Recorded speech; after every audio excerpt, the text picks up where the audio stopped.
Okay,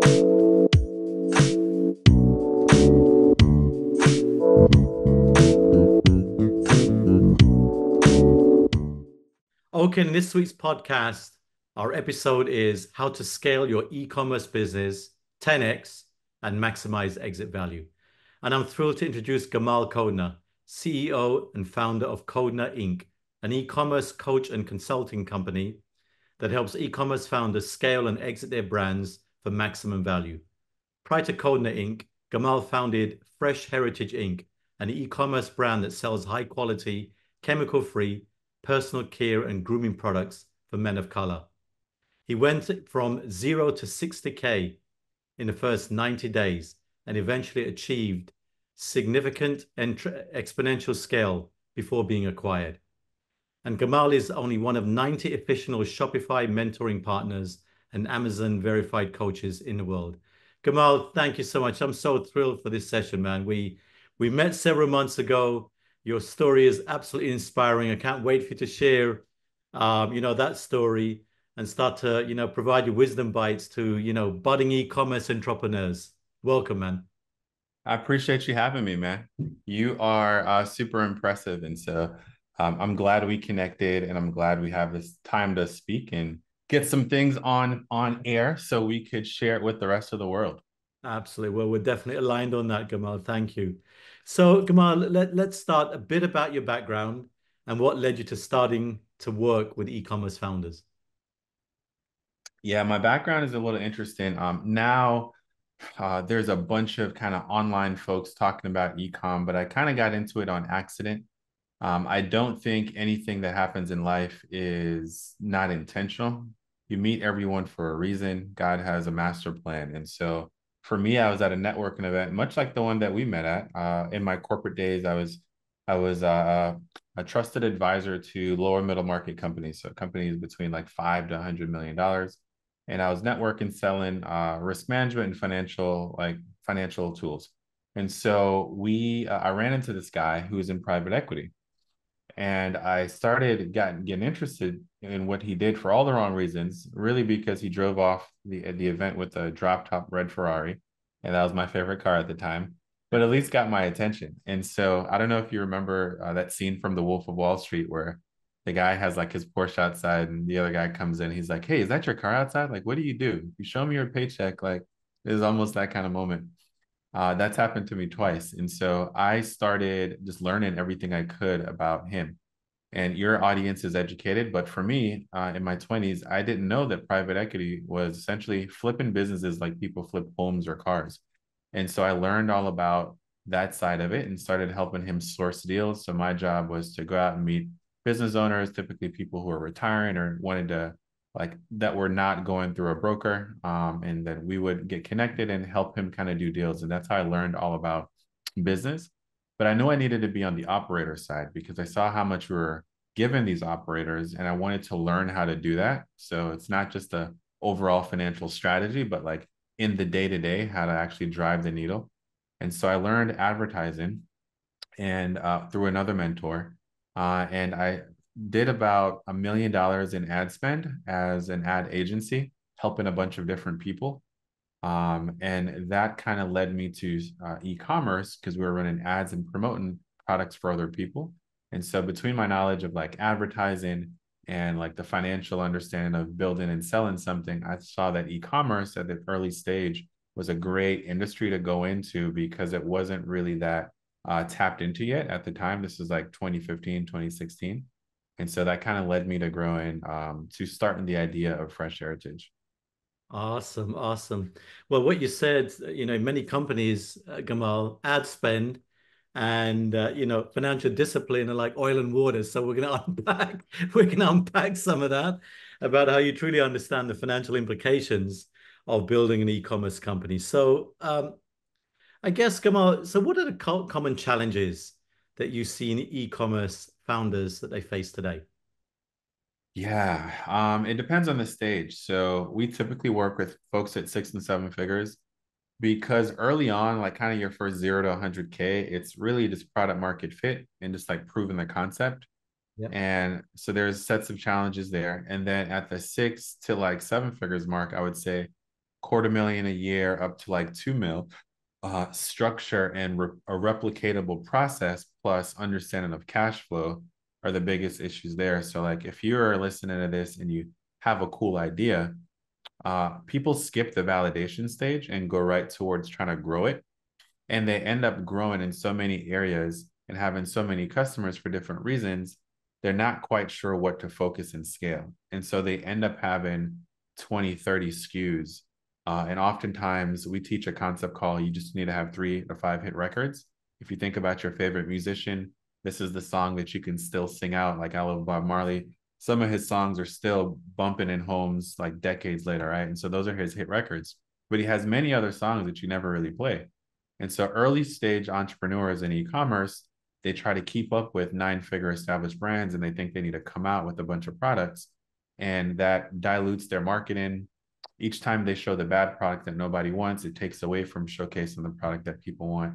And then also capital. They don't have deep pockets. And so having to carry inventory across dozens of products really restricts their ability to market the thing that people want. So before 100K a year, figuring out what your hit records are and really validating the idea, not skipping that and going to scale. And then once you're at 6 figures, scale is another interesting thing because now you need to understand your cash because e-commerce has a negative cash flow cycle. It's very high capex, right? If I'm at $100,000 a year and I project to do 300,000 per year next year, which you can really easily, you could triple and 5x your business annually in e-commerce. The problem is you have to forecast all of that inventory and buy them now on today's profits. And so every time you want to grow, you're actually like making a gamble or a bet in a way like a Ponzi scheme. Like the money that you're generating today is really replicated from decisions and investments you made weeks or months ago. And so the problem with that is understanding the problem with e-com at 6 figures is understanding that cash flow. A lot of people go there and die because they don't understand like cash flow management. They think revenue, profit, and cash flow are all the same things, and they're very different things. Music to my ears, Gamal. Now we're Yeah. ending up. No, but I love the way you started this conversation because we're completely aligned on the life cycle of the business, Gamal. All right. And I believe what you're saying here is look, at the end of the day, establish a market and you've kind of had 0 to, 100K, let's say. Start that, drive the visibility and the credibility. And then of course, and it's never too early to have the financial discipline, but at that point, you got to start to match the revenue and the expenses and the cash flow and so, but there is a stage to that one. But first, rather than spraying silver bullets everywhere and trying to figure out what you must try to establish the marketability of what you're trying to sell.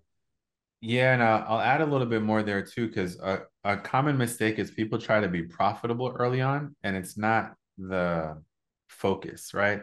It's like what snake is going to kill you first? There's so many things that could put your business out, your idea out of business. And it's like you have to focus on the right one in the season that you're in, right? The context is important, right? When they say the average millionaire has 7 streams of income, it's not like they did 7 things and became a millionaire. They became a millionaire, then diversified. So, like, the order is important. And so, the same with starting up a business. And so, you shouldn't really focus on profitability. You should focus on having the least amount of risk to validate the idea. And a tangible example would be oftentimes founders are trying to come up with a widget to sell and they buy like 10,000 MOQs because they can get it for $2 a widget. Well, now you've just invested in 10,000 things. And if it doesn't validate, you're so invested in this because of that sunken cost, you don't pivot or you can't pivot and change direction.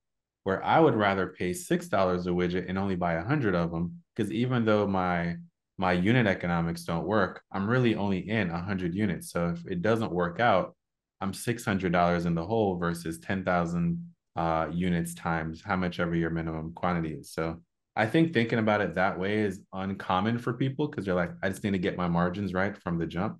But really, you have to focus on the least amount of risk to validate your idea. 100%. Wow. Awesome. I love that. And you hit me with another term as well, which is so important in my 4 decades in the financial world and the corporate world is unit economics. And we'll talk a little bit more about that because it's, to me, over my years and travels, it's surprising to me how many businesses actually don't know their unit economics and whether they're making money at the unit level. But we're going to come back to that. So, Sounds okay. good. So on the point, just to go a little bit further, Gamal, what are the key strategies you recommend for building generational wealth through an e-commerce business? Just at a fairly high level. Yeah, I think in general, I have a concept called ABS, ABS, A, acquire equity in an asset, presumably a business. E-com is a great one because of the low barrier to entry. B, build up the value of the asset. Growing revenue is very different than growing enterprise value. So growing the value of the asset. And then S, so selling some or all of the equity. And if you study the wealthiest people in the world, certainly in North America, all of them have kind of gone through that process, whether it's building up the value in a stock of a business and going public or in a private sale. That is like, the common theme. And it happens in other industries too, presumably like real estate or stocks. But for e-commerce, the ABS method is by far the easiest way to build generational wealth because you don't need to understand coding. You don't need to raise millions of dollars to get an idea off the ground.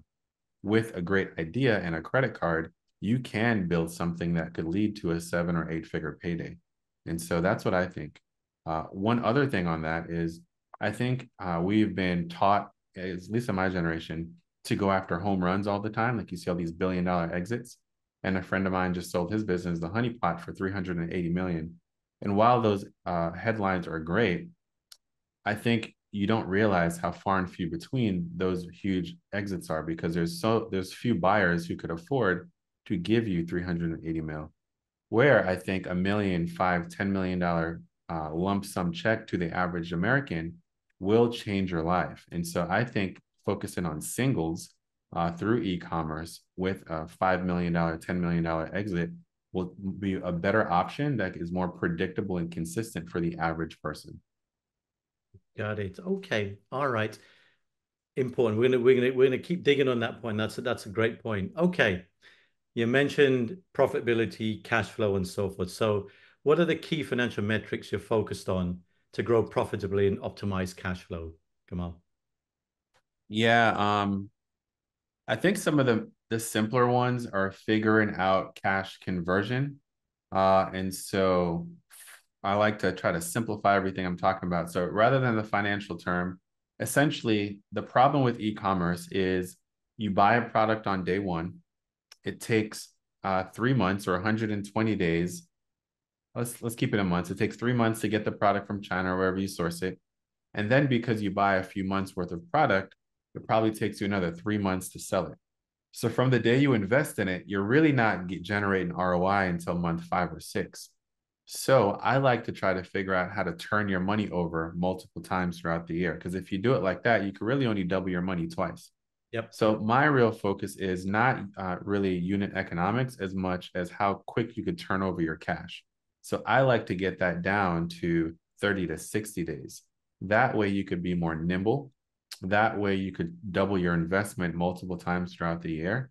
And you need less money to operate. So instead of needing a 6 month worth of cash to fund inventory and to keep the business up, if you reduce that down to 30 or 60 days, you can effectively be 3 times as cash positive or friendly than a business who's taken 6 months to double their cash.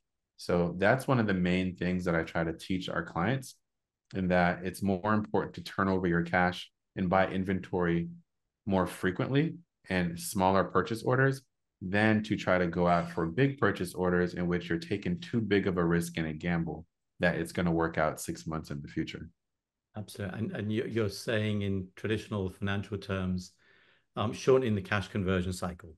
That's it. That's really the whole point. And you're saying that just that velocity that you're getting from shortening that is a big deal, particularly when you start, well, in any business, but particularly when you're just starting out in your business, 100%, because you need less money to run your business. Essentially, if you're waiting 6 months to double your money, you at minimum need 6 months worth of available credit to at least keep product in stock. And that's your primary business as a business, is to sell and buy product, not to mention investments in employees or marketing ideas or advertising. And so the more you can take, because in most cases, the biggest line item is going to be your inventory.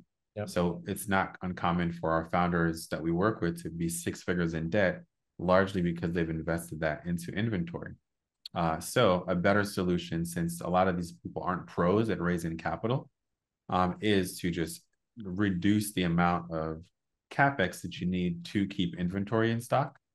So you can effectively like grow your business more with the same amount of access to capital. 100%.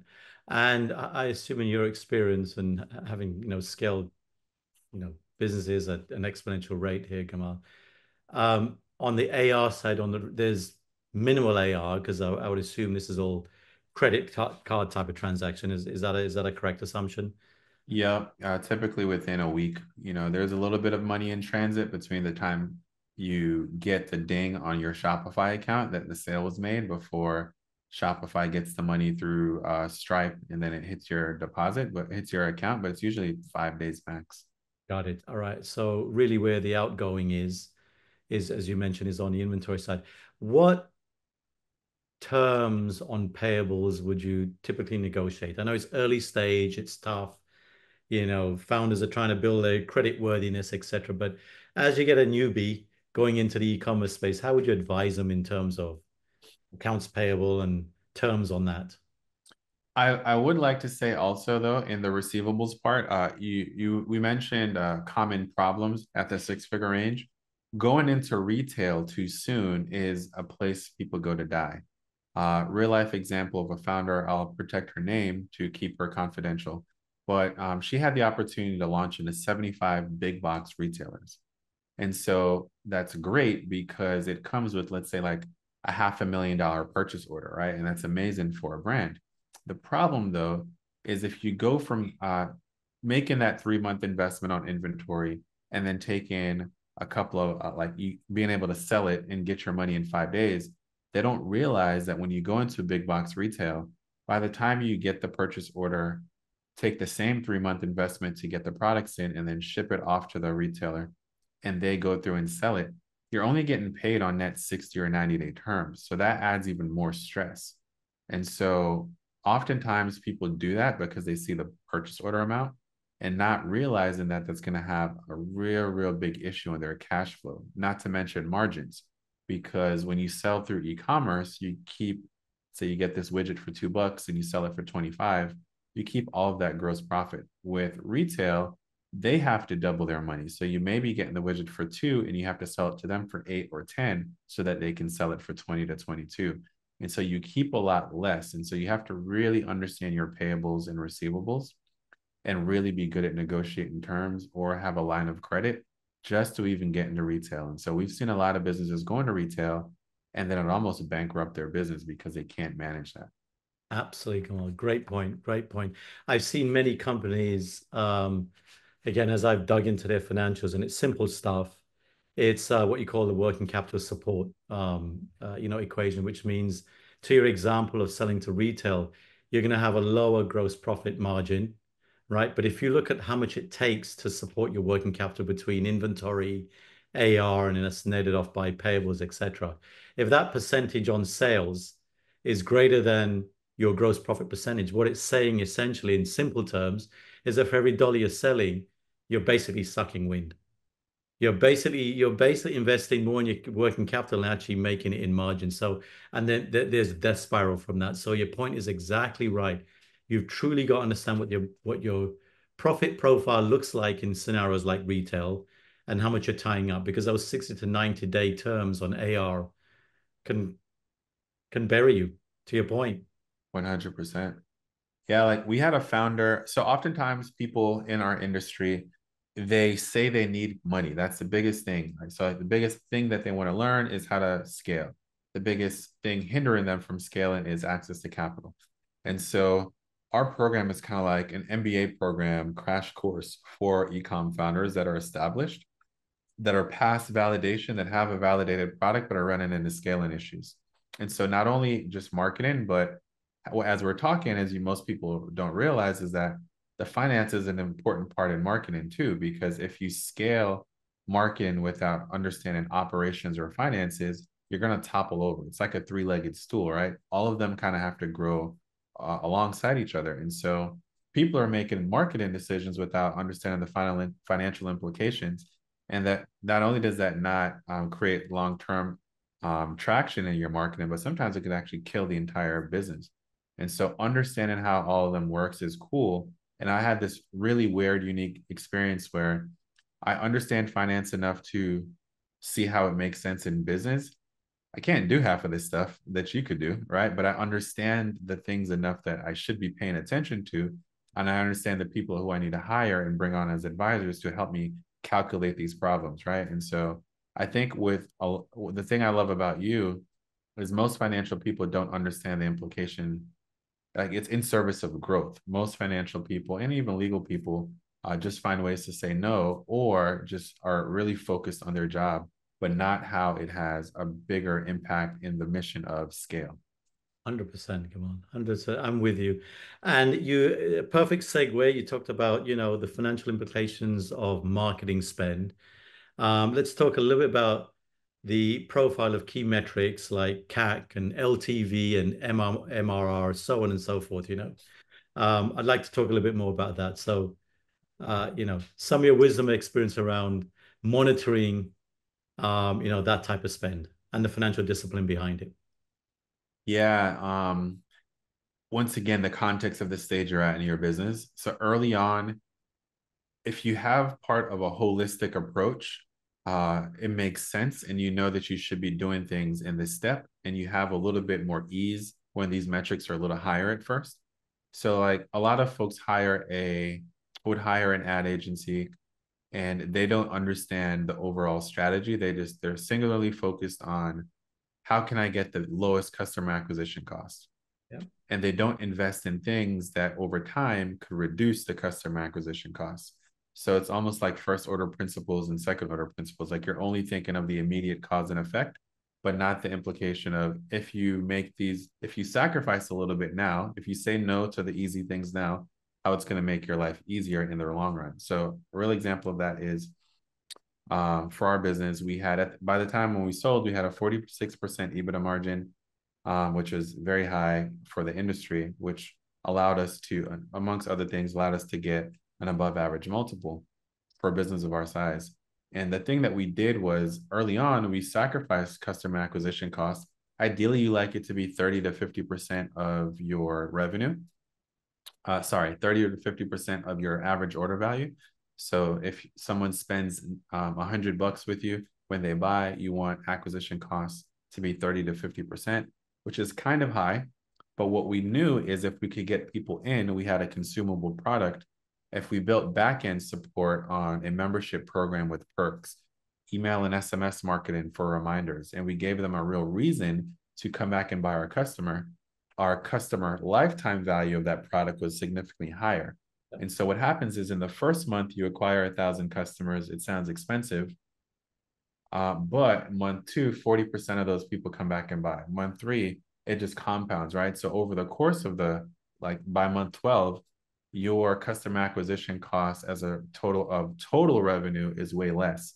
And a lot of people are so singularly focused in their money out, money in on their Facebook ads, they don't make the investment to grow that long term, or they don't know how to. And so I said that long story to say customer acquisition costs at first can be expensive, but over time, you're going to get repeat buyers, organic marketing if you have an overall strategy.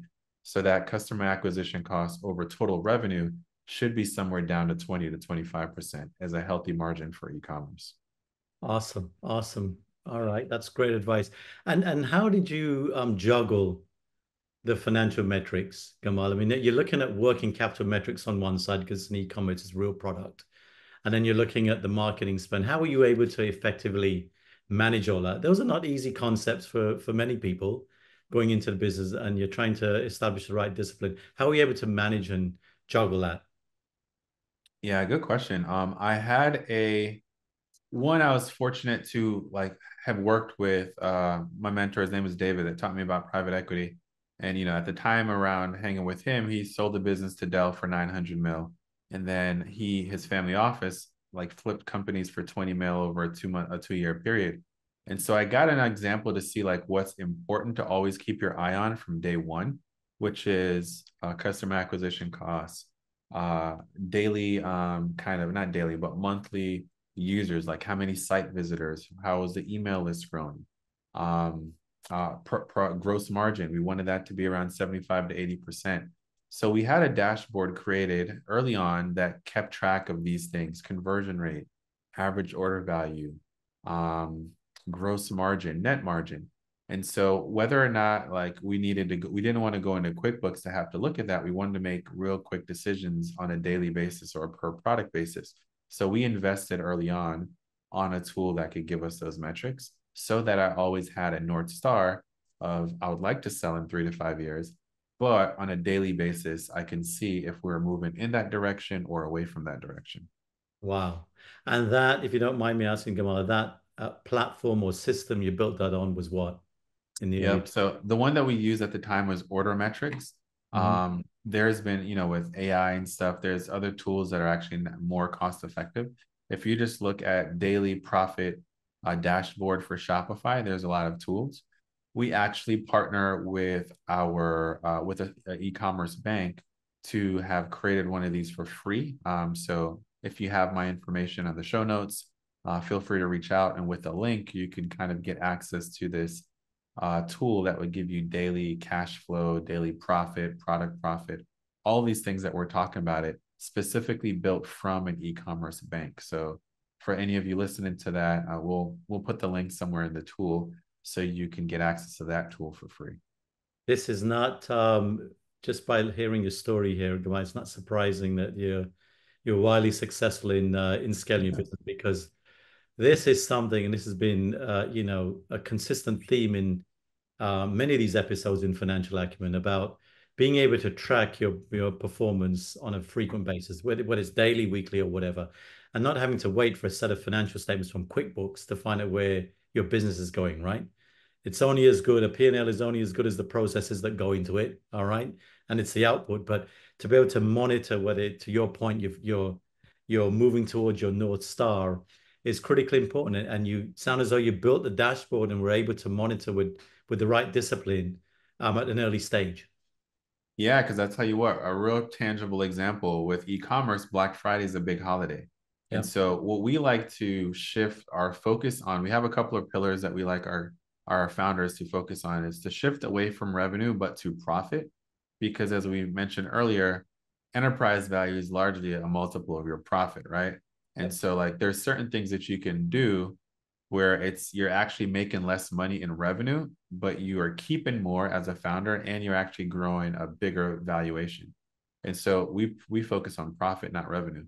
And so there was a time where we launched a sale, and the standard is to offer different discounts and bundles to generate revenue. And we were actually out the gate on day one, we were actually hitting our revenue goals. But because I had this daily profit calculator, I was able to see, oh shoot, this is way less profitable than I thought in my head in theory. Like that practical ad costs and the product costs and the margins that we're given, we weren't actually making, we were barely breaking even. And so I killed that because I was able to see on day one launch. And I spent the second day reconfiguring an offer, and we launched it. And even though our revenue was not as high as day one, our profit was twice as much. And had I not had that tool, I would have wasted the whole week running an unprofitable campaign to wait, 14 days after my month end to get a report from QuickBooks to let me know that I just wasted a ton of money and was in the red actually. So having these daily tools, finance, lets you understand how to shift your marketing efforts to not prioritize revenue, but how much you actually keep as a founder. Because as a small business owner, as a lifestyle business owner, the whole point of this thing is to maximize your lifestyle, right? Not to generate revenue and be broke. So having that tool really helps. Wow. Powerful stuff. Powerful stuff, Kamal. Thank you for sharing that. And I guess as a corollary question, Kamal, how did, with your perhaps co-founder and your team, how did you align on the we should drive profitability versus revenue? Because that's an age-old conversation. sometimes about building market share, particularly in larger organizations, whereas the bottom line may suffer. But it's a philosophy, right? It's a philosophy. There's a reality. I agree with 100% what you're saying. It's not necessarily what you make, it's what you keep, right? But how were you able to align the team, perhaps with your founders, that that was the guiding principle?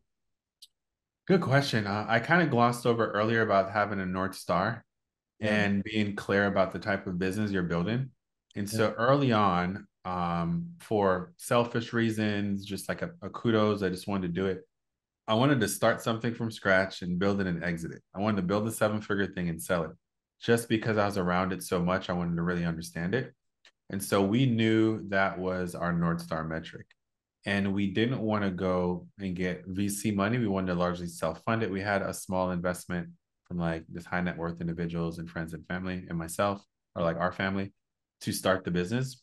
And so we knew that profit was going to be a key driver to be able to self-fund the growth of the business if we didn't want to raise capital.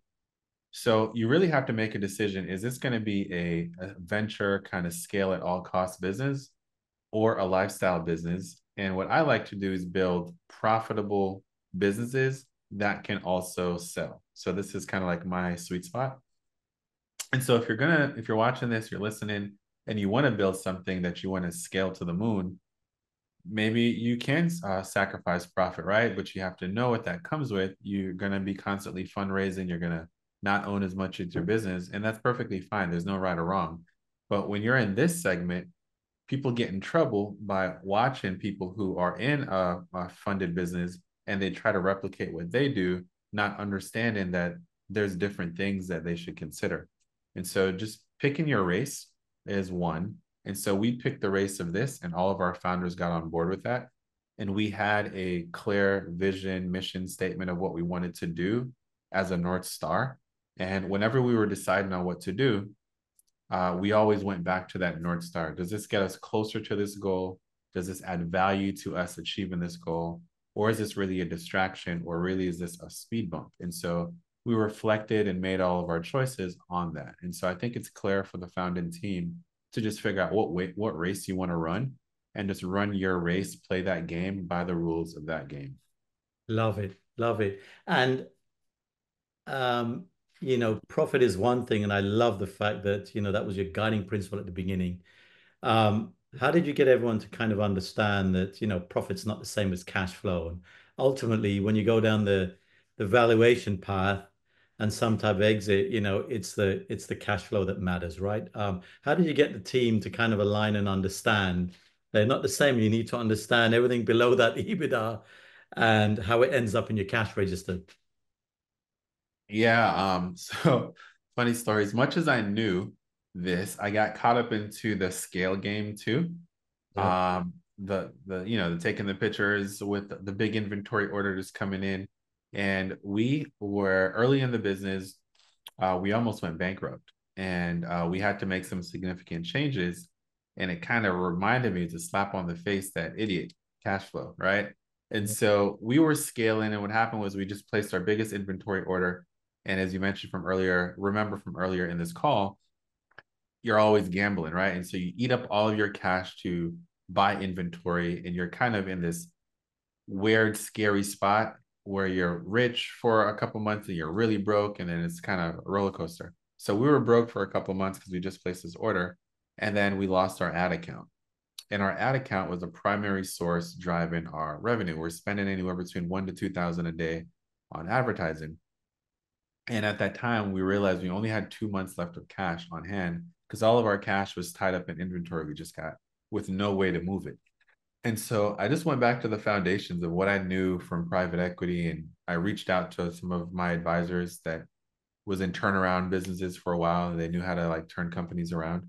And it just really reminded me that cash flow is king. So all of the founders who were a part of the business at that time, and we took my wife from corporate to come and help run operations so I could focus on marketing and finance.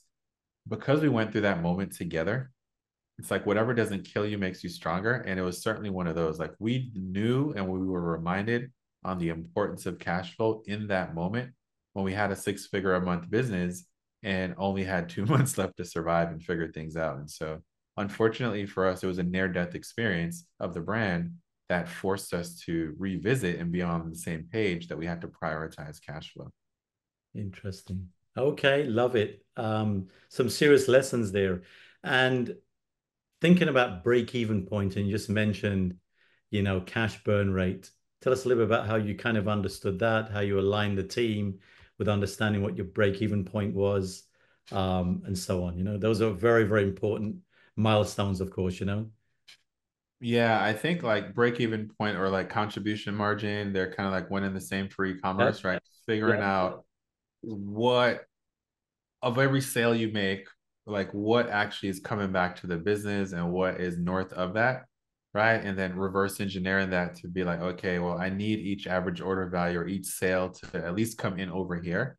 yeah. And so with e-com, the capital expenditure kind of scales as you grow, which kind of sucks.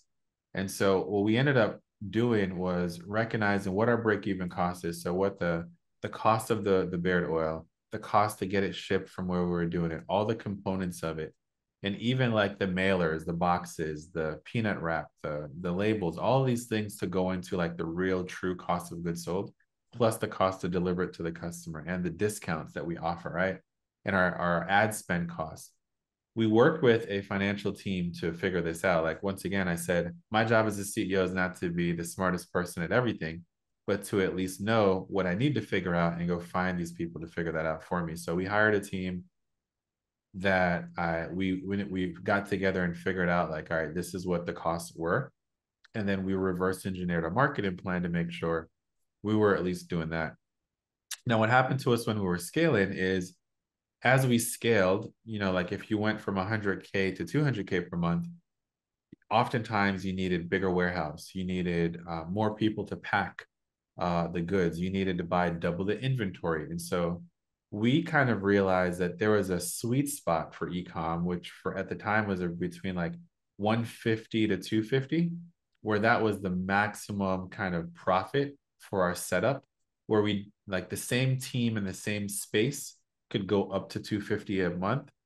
But the minute we got to like 275, we need to reinvest into a bigger warehouse, bring on more team. And so like the ramp up to cost to serve, you essentially like kill your margins until you get to the next like break even point, right? And so I call this kind of like thresholds, right?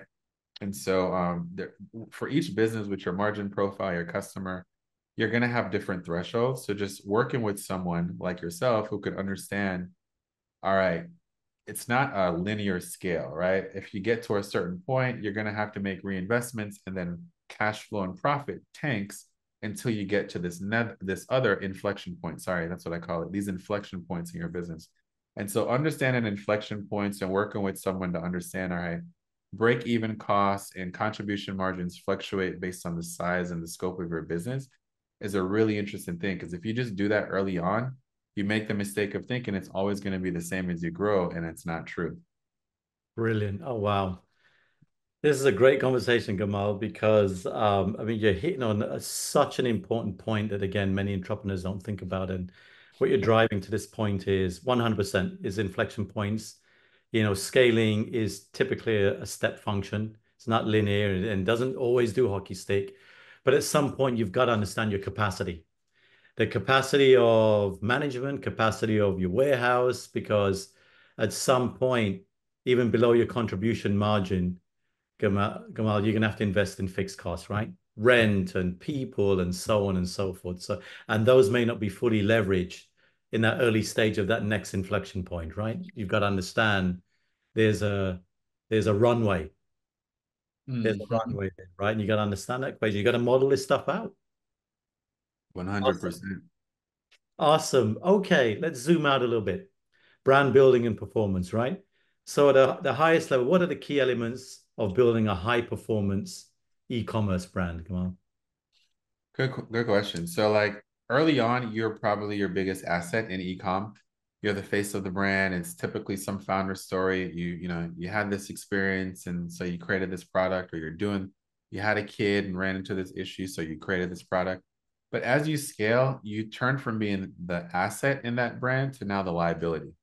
And so some of the elements of building a high performance e-com brand is figuring out ways to remove yourself from the brand once you're in that six-figure range, right?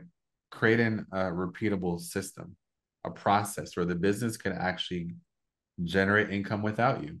And so that's the biggest part of like the lack of transferability in brands for like value or a high performance ecom brand, and the value there is that usually if you're not involved with it, the business doesn't last or it drops significantly. And so if you can't, like if someone kidnaps you for 2 weeks, if the business doesn't continue to function, you don't have a business, you have a high paying job, which is fine. But you just need to know what game you're in, right? And what race you're running. And so the first part is that creating systems and figuring out what key employees or things that you're doing that needs to be outsourced, or even better, what things that you're doing that you don't need to do, right? Is it absolutely necessary to run the business? Is this the most optimal and efficient way to do this to run your business? Can someone do it better? Can some technology do it more efficiently? So that's the first part. And then I would say maximizing profitability is another key one of a high performance brand. The higher your profit margins are, the more room for error and mistakes that you have. The more it's like a trade off, right? A lot of the times people are saying, I'm not hiring this person because I don't have the money. So I need to stay in and do this job. Well, okay. Is there a way to make some changes in your business to free up the capital to buy back your time? And so that's the second component of it, thinking about investments to really buy back your time, not only from the sense of buying back your input in the involvement in the business to for it to run, but also buying back your time so you could go spend it with your family and doing some of the things you enjoy doing, right? And so I think those two are really key at just building a high performance thing. Just simply figuring out a way to remove yourself from the day to day and from the decision making and moving your business forward. Wow. Again, just super wisdom bites and advice, Gamal, because I have seen many entrepreneurial business of size. I'm talking about some big ones, where the desire of the founder is quote unquote lifestyle, but they can't understand why they keep getting sucked into the business and the founder syndrome that occurs because they really can't let go. They can't let go. Up here, they want all this, but they're not willing to delegate, they're not willing to provide a succession plan, they're not willing to, go hire outside help. And many that do even do that still can't let go. So 100%, I think it's a lot of this is a mental mind shift, Gamal, and it sounds as though you recognized earlier on that what you wanted a lifestyle business, you wanted to you had a goal, a North Star, and you had a strategy to potentially exit this business, but you knew what it took to get there.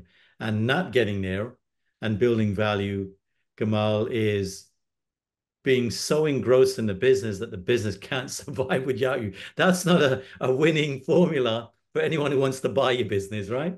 At all. And in all fairness, I am not good at this. I am better than most, but I'm not. This is not my natural talent, right? Uh, I forgot the name of the book, the EOS system, where it talks about like an integrator or a visionary, Yeah. right? And so I'm naturally a visionary where I have the ideas, have a cast a big plan. I could build relationships, but right, project management, moving tasks forward, getting stuff done is not my jam. So that's part of the reason why I asked my wife to come and work in the business full time, because I was doing this stuff. If I knew if I spent 10 hours a week on marketing, this was the output of it. But every time I went to work, I was putting out fires in the warehouse, or I wasn't leading any team meetings. So like we had a really inefficient workforce, right? Like we were paying them and they weren't at the 10% of their capabilities. And so that kept bringing me back to being a firefighter every day in the business versus an executor of really good marketing ideas. And so we kind of made the sacrifice to walk away from her six-figure job, right? Not thinking first order principles, but second order principles.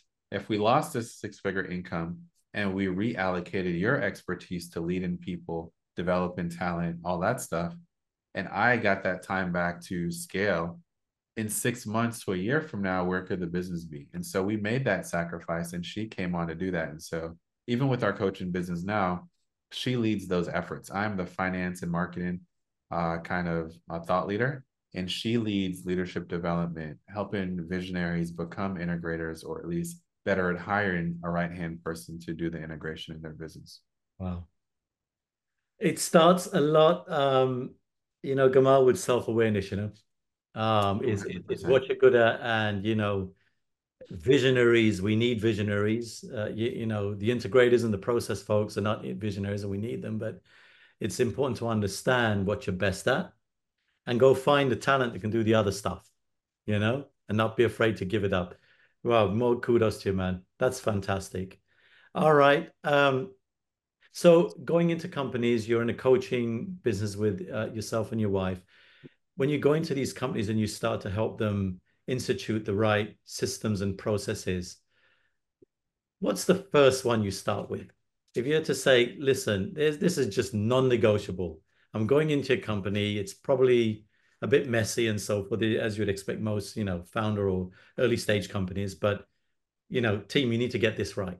So we're going to help you institute X. What is that X? Yeah. And so e-commerce is so complicated. It's not a standard business. They're even in the same industry, they have different margins, different vendors, different customer profiles, price points, etc. Different structure. They may be making the product themselves, buying it from someone, shipping it through Amazon. So the first thing is just doing an assessment and having them grade on this assessment. So we have this internal assessment that audits their marketing, their finances, their operations to help us identify what is really the bottleneck and the biggest constraint. And so each company has an individual constraint.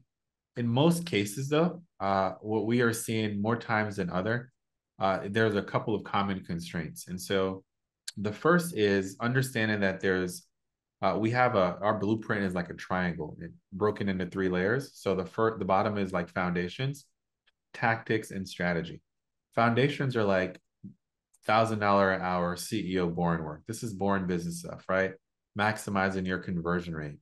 This is negotiating at least 80% margins across all your products.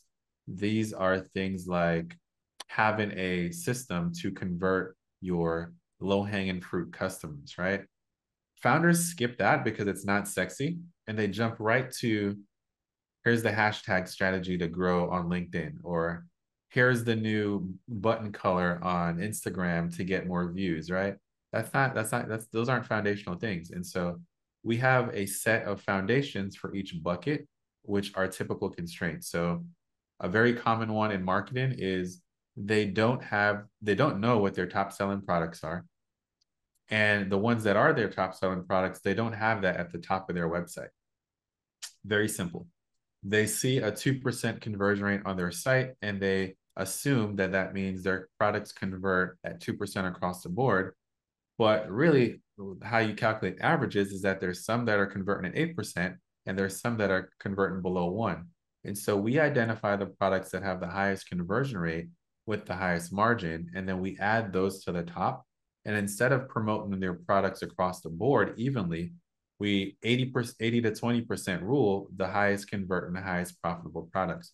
So very quickly, they're able to see a lift in revenue simply by showcasing the products that people want the most of the time, instead of just doing like in law of averages and showcasing and splitting your attention across the products.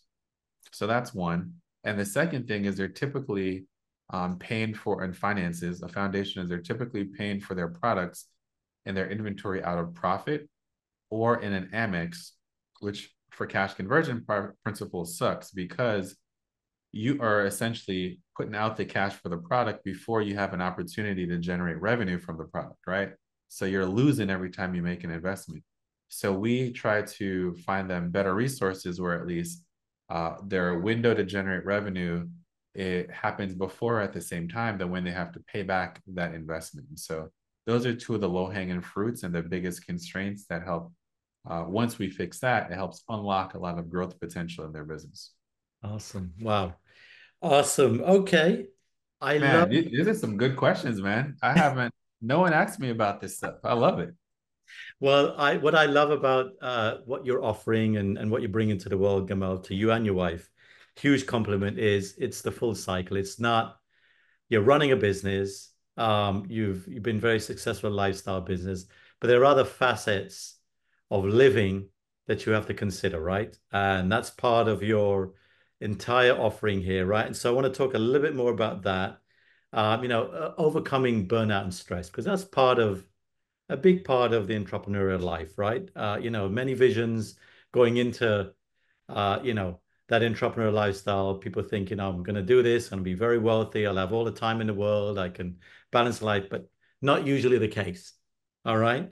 So, so how do you help clients manage these challenges of burnout and stress amongst e-commerce founders?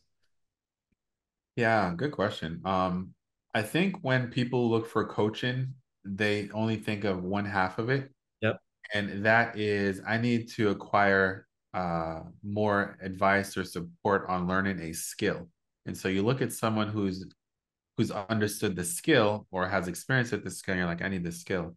The reality is our program offers both sides of mentorship and coaching, which is the skill set gap and the mindset gap. And a lot of the times people are doing things because they don't know any better and they don't know what they don't know. And so by simply putting them in a room with other successful 6 and 7 figure founders who are at half a mil a month, whatever, and you recognize that, oh, this is how they think about these problems. This is how they're managing it. And these are the choices they're making. It opens up your possibility of what you think is possible. And that lack of awareness is the first step. So that's one. And then two, we really have a less is more philosophy. And so we want to make you scale your business while doing less and working less in the business. And so by showcasing some of these tools, it brings more awareness to the problem. So a really interesting thing we have founders do is write out your goals for the business. Let's say you want to go from 100K a month to 200K a month.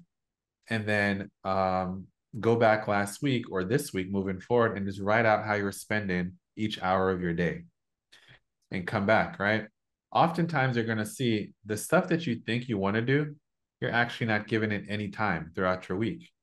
And so once you realize that, okay, if you're actually working on hitting your goals and you're not hitting your goals and you're putting the time in, it's really a function of two things. You're either spending your time on the wrong things or you're not good enough at the things you're spending. If you are spending your time on the right thing, you're not doing it well enough. There's parts to it that you haven't figured out yet. And so by bringing that awareness to them, we are able to showcase that you actually do have the time to go hang out with your kid, or you actually do have the time to do this if you take these non-essential things off of your plate, or if I figure and give you a better way to do some of the things that are essential to buy back your time. And so that's kind of the process for us. Awesome. Wow. I love it. All right. And very similar, Gamal, maximizing joy in work, right? So you emphasize maximizing joy in work. I've heard you say that a few times in our 1 hour together. So how do you help founders find joy in their entrepreneurial journey? Joy is different for everyone. I think understanding like why you even run your business and what's the hope, like what do you want to get out of it, right? Do you want to impact lives? Do you just want to take care of your family? Do you want to be able to provide something for your family that you didn't have growing up? Understanding what that is and figuring out ways to experience that right now is a really interesting way of experiencing joy. I read once that it's not the actual work hours that you're doing that makes your work unenjoyable.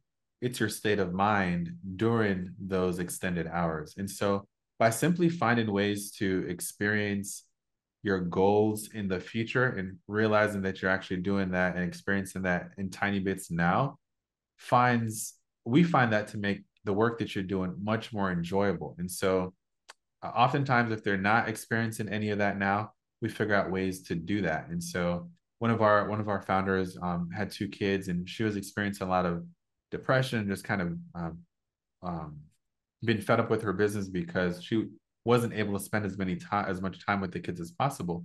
And so we helped her get rid of some of the things on her plate that were not bringing her joy that she didn't need to do.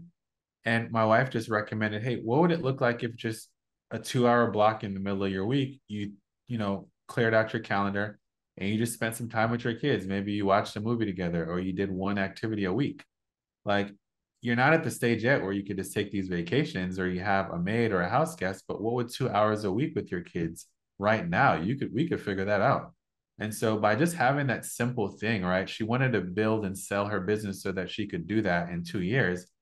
What if you can do that next week? Like, what would that look like? Right. And so figuring out ways to incorporate whatever your end goal is, small little tiny bits now really helps change the way you think about the work that you're doing in your business. And it's amazing, Gamal, as simple as you just stated it, just calendarizing it, because we all know, and particularly in the entrepreneur life, there is no, necessarily work-life balance. It's a mindset shift.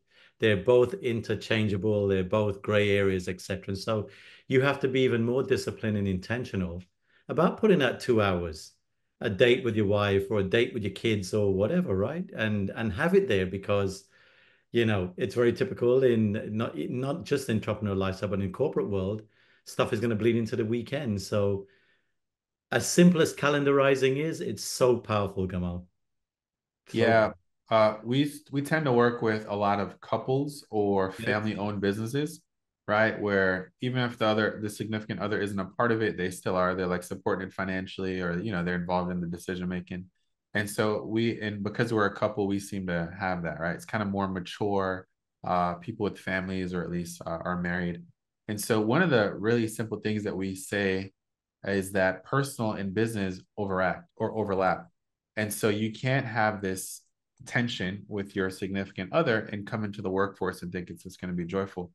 And especially for people who date other people who are in 9 to 5s, or at 5 o'clock comes, they're just off the clock and they can't understand why you would choose a Saturday or 8 p.m. at night on a Wednesday to keep working on this project. So one of the things that we did in our business that we share with our founders is that we just have red zones where it's not, instead of saying at 5 o'clock you shouldn't do this, my wife just kind of gave me free reign on the calendar to do what I need to do, except certain dates. So Friday at a certain time I couldn't work. The weekends at a certain time I couldn't work. And so we have that same thing here with our family, where like these times are family times.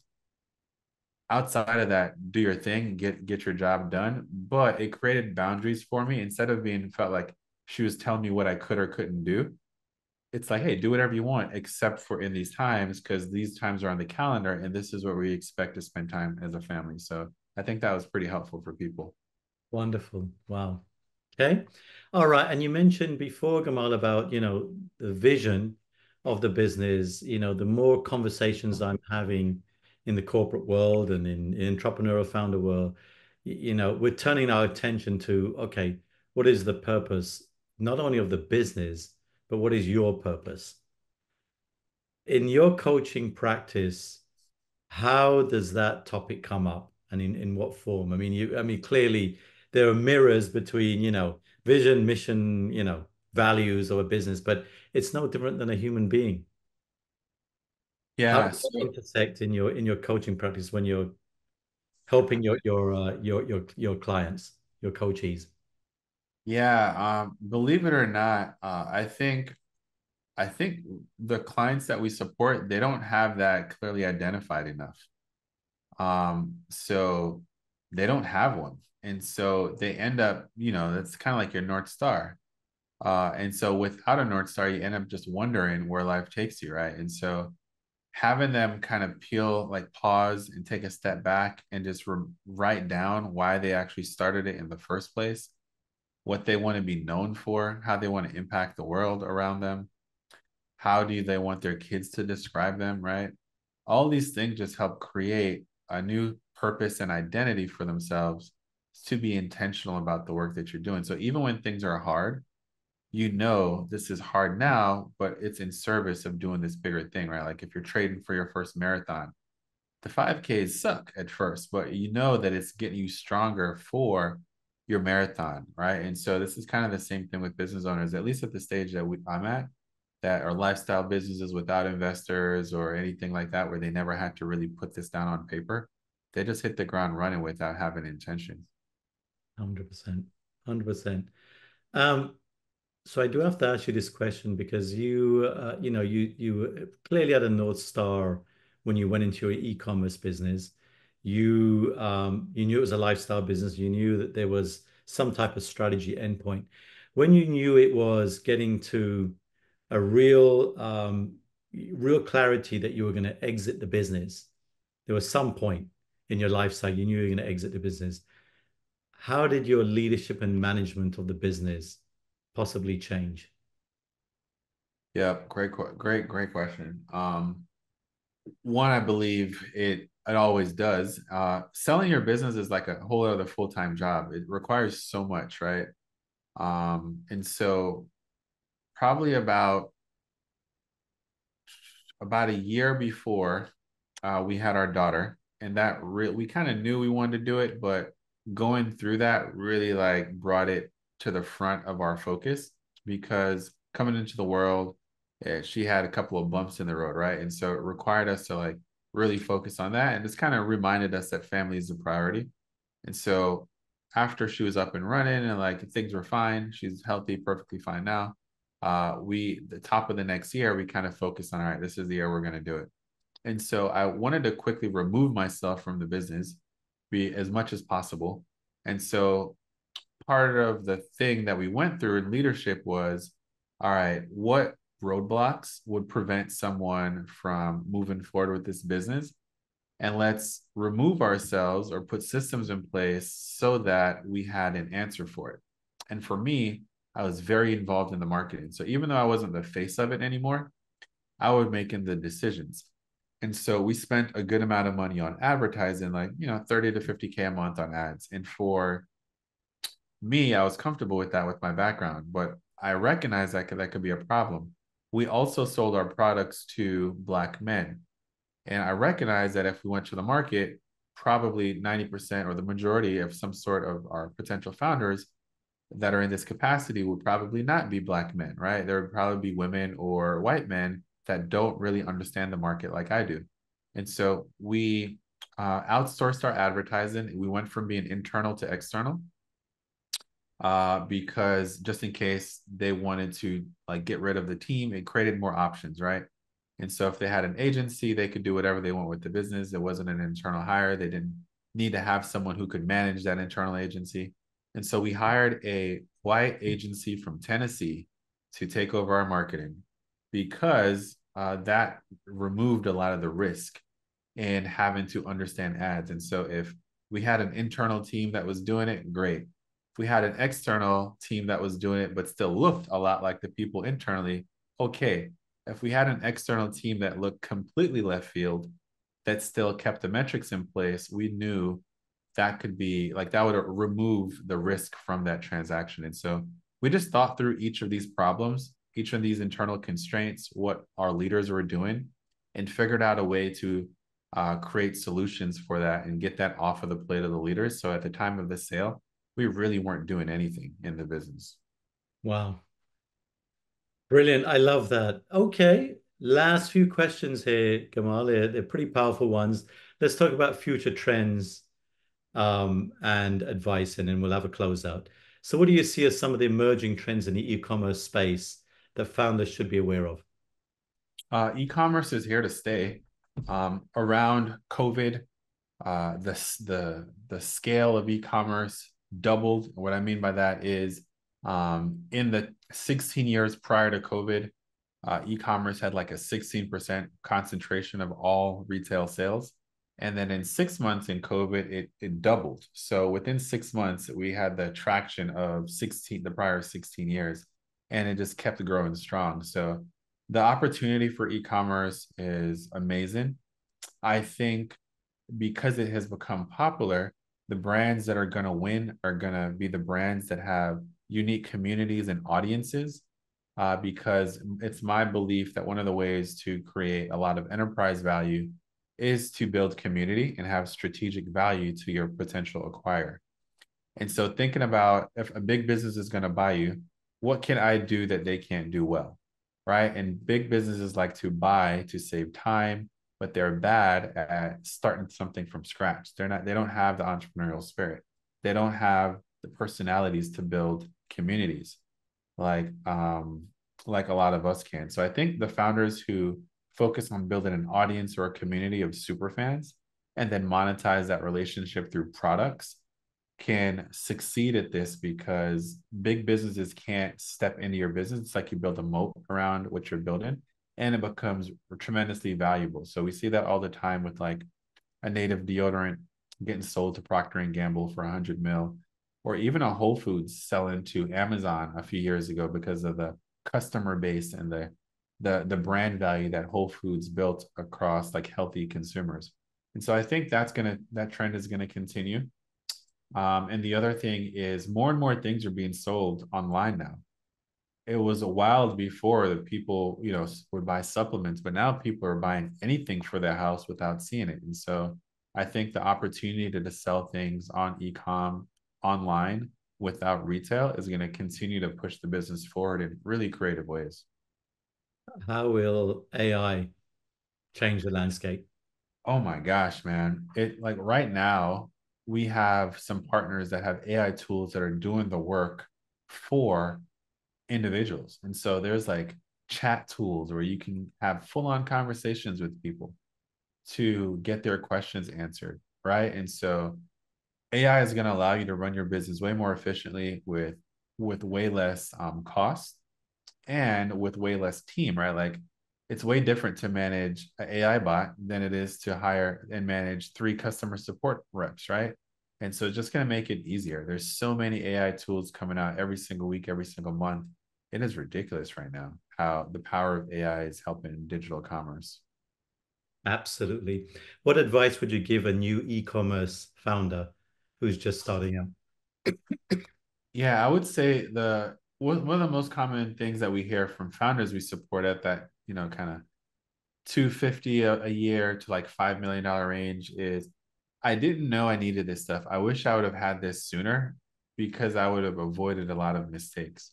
So oftentimes people are looking like too much and like too close in front of them. And so I would say start getting advice and mentorship, whether it be on listening on podcasts or in-person mentors or just digital coaching programs. I would say do that earlier and learn from the mistakes of others because a lot of the things I only learned through near death experiences. And I say that kind of funnily, it's joking, but like when I was going through it, it was really stressful. And so by learning from people who have been down the same path of you and they have already figured it out, it can help you avoid really high potential mistakes, both time and money. So for earlier stage in e-commerce advice, I would say go to people who have done it and to turn off social media. Like the advice that you get from internet gurus that have never been in your shoe really cloud your judgment. And if you're a visionary and you already have shiny object syndrome, just find a couple of people who you really believe in, who are similar to your style and have done and walked the walk, and tune out everything else. Just put on blinders because the internet, kind of LinkedIn and Twitter, LLC business gurus will have you just spinning in circles instead of moving your business forward. If I ask you the question a slightly different way, Gamal, mindset or otherwise with founders, what's the biggest mistake you think that they make early on? I think they play the comparison game early on, and they have a ton of limited beliefs. Um, it's so incredible where I could be in one space and it's like, man, e-commerce is down right now. It sucks. And I go into another room and they're like, oh man, it's just what a time to be alive, right? Like we're scaling like crazy. And I think that limiting beliefs really hinders people and they try to build a business for themselves and their peers versus for their customers. What I mean by that is a lot of the times the limiting beliefs and the mindset issues will come from asking their friends and family about, hey, do you think my price is good? Or do you think my product looks good? Or do you think I should make some adjustments? And their friend who is not their consumer is like, I would never pay $25 for a beard oil. versus going and getting this advice from the market or other people that are in your industry when they're like, oh, actually, that's underpriced. We see the market based on research as 28 bucks. And so, one thing that helps a lot in fixing the financial side of things is like founders are just afraid to believe in themselves and they don't think like they need to think in order to think like a successful 7 and 8 figure founder. They're still thinking like someone who's struggling from whatever neighborhood they are or someone who's never created a business before. I see that a lot with the immigrants that I work with too. And like the women-owned founders who this is like their first business and they feel like they're almost like competing for a seat at the table versus just owning it and recognizing that they are superstars and they have everything they need to build an enormous and tremendously impactful business. And so that's the mindset's advice that I would give to someone starting out right now. Perfect, perfect. And you also mentioned, Gamal, the importance of community support when you're building the business. Where can listeners find out more information about your work and the community you've built? For sure. Codner.co is our domain. And join the newsletter. We put out a weekly newsletter sharing a bunch of tips and advice from our clients, and also on Instagram and YouTube. So my Instagram is Gamal Codner. So website and YouTube's Codner.co, and Instagram is Gamal Codner. I try to put out as much free information as possible out on those platforms. So that's a great place to start if you want to get some really good advice from someone who's started, scaled, exited a business, and had a bunch of fun in the process. That's awesome. Any final thoughts or advice for our audience? Um, I would say for the advice for the audience is done is better than perfect. That's a big thing that we have to overcome in as being founders. The other advice is just get help from the people who can, right? If you have a problem in your business and you have the resources to solve that problem by hiring someone and you don't, then that problem is not as big of a deal to you as you are making it out to. So if you've been butting your head at the same thing for a while, spending time on something for a while, and you're not getting the results that you're getting, it's because you're spending your time on the wrong things or you don't yet understand how to really do the job that you're trying to do. So go out and find someone who can help you, right? You're either going to pay with this in time or money. And if you choose to save money and work on the problem, in the long run, you're actually going to spend more money on it versus just getting the help and the resources to get it done right now. So those would be the two other things, the two kind of advice that I would give to people is just start now. Don't wait for it to be perfect.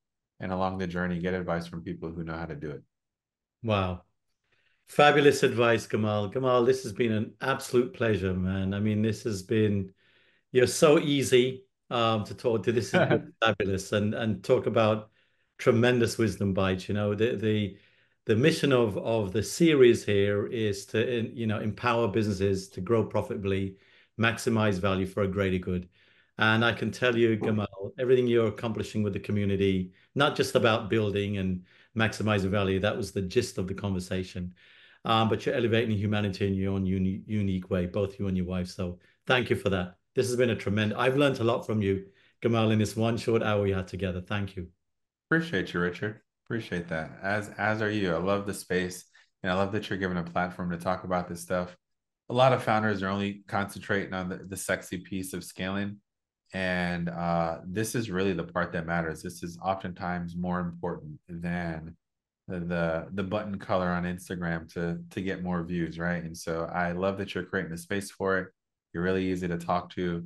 And from early on, I understood that you not only understand finances and you're super capable of that, you're hella credentialed, but more importantly, you see finance as a tool to achieve what people really want, which is scale and impact and lifestyle that they want. So kudos to you. Thank you so much, Gamal. And you're probably the first guest I have on the show who's we're going to have you on financial acumen, but this same recording deserves a spot on Prepare for Growth, which is about conscious leadership, because a good segment of your work is about elevating communities and humanity. So thank you for that. Well done. 100%. I Awesome. appreciate that. Thank you so much, Gamal. Take care now. All right.